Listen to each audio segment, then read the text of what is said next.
Hello, welcome back to Potg. You join us for another unboxing video. Today we're doing Warlord Games' Bolt Action, and this is the first of my British forces. I have no British forces, only this box.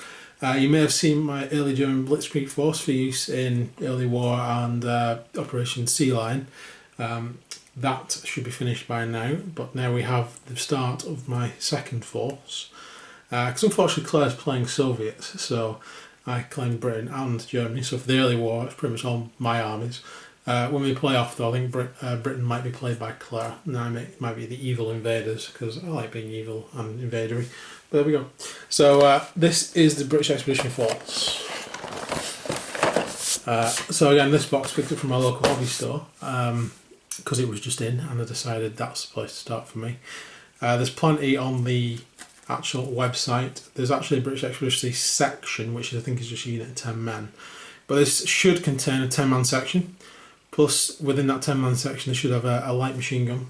We should also have an officer and 2 attendant riflemen. We should also have a 2-man light mortar team, a 2-man anti-tank rifle team, and a 3-man MMG, which I think is a Vickers gun, but I'll find out when I open it. I honestly haven't opened this still. So let's first check all the bits of that. So I've just picked this up. Okay, we've all got bases, nothing else. Oh, well, there is something. Alright, even there. So we've got some of the bases there. We've kindly got a large base and a singular base there. And we have some more there.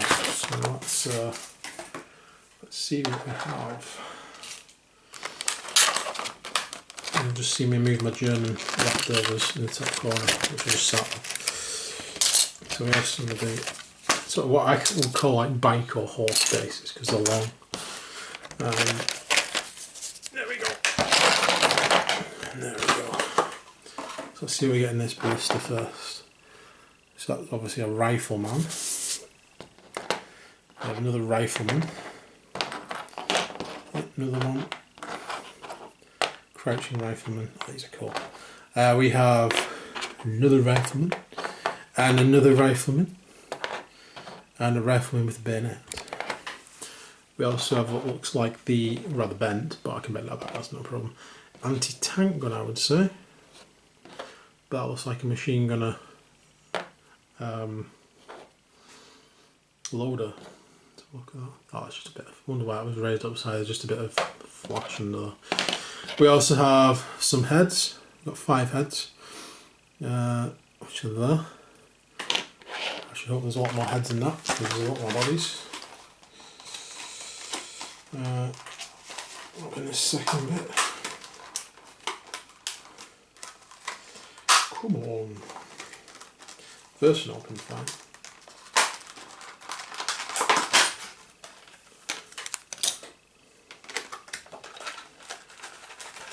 Okay, so let's open that one up. Right, so we have a rifleman with bayonet. Is that the Brown gun of the Vickers? I'm not sure which yet. That looks like the base for the Vickers, I would say.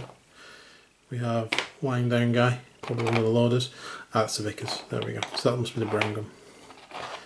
We have another 5 guys. We have another 5 guys heads. We have another 5 guys heads. That's great, because there should be 20 in the box. I was a bit worried for a moment there.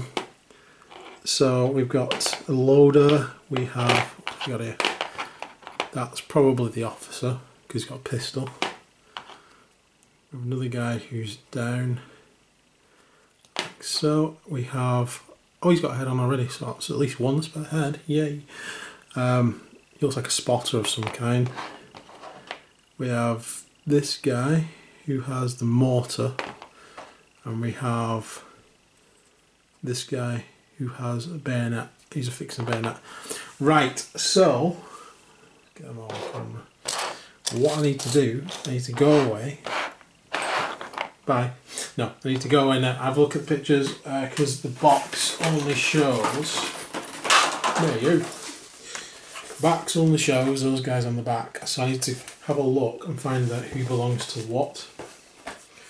obviously which ones are the brand gun crew, which one's the anti-tank crew, and which one is the Vickers crew. And you can see who the officer, I think it's probably going to be the guy with the pistol, the officer.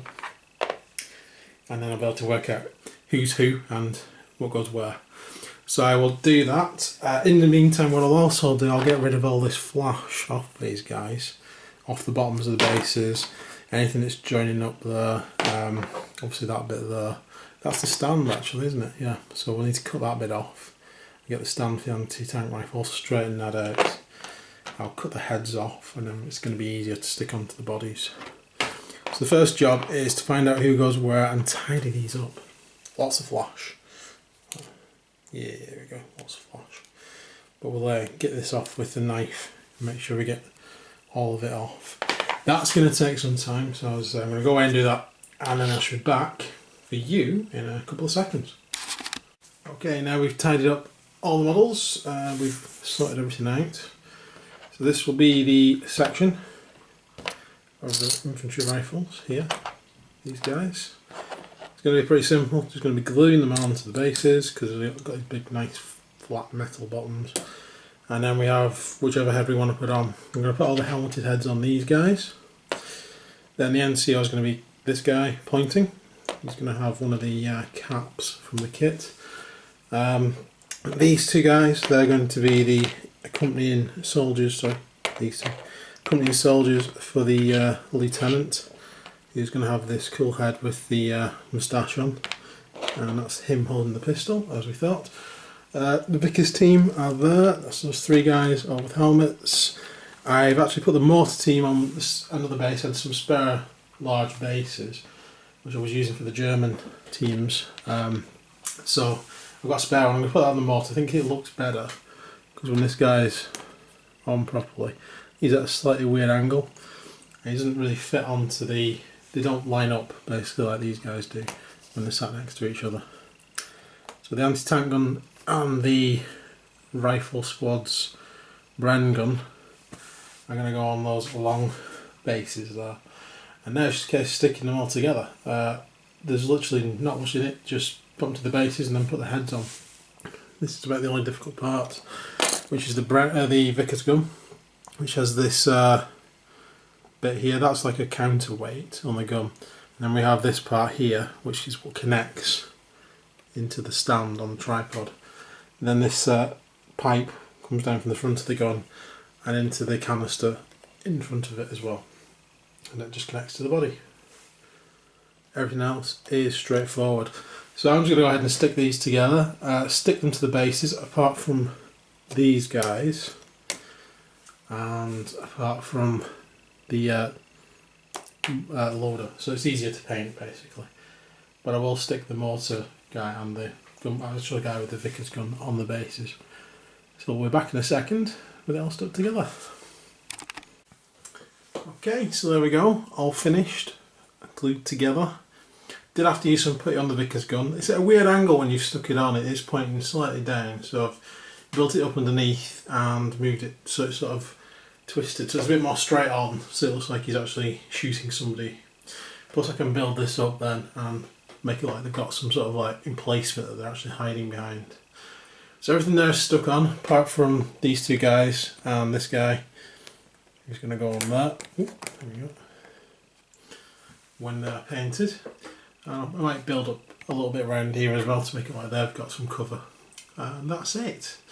So this is the first part of my British Force done, ready to go, ready to get painted. So I'm going to go ahead and start doing that. And thanks for watching, basically. Please like and subscribe, helps out loads. And in the next episode I'm either going to do some more British troops, or I might show you the Operation Sea Lion book. I've not decided which yet, because I do have that. I've got that now, so I've been looking through that as well, see what units I can take in that. So stay tuned, and as I said before, thanks for watching. So I'll see you guys later, take care, bye for now.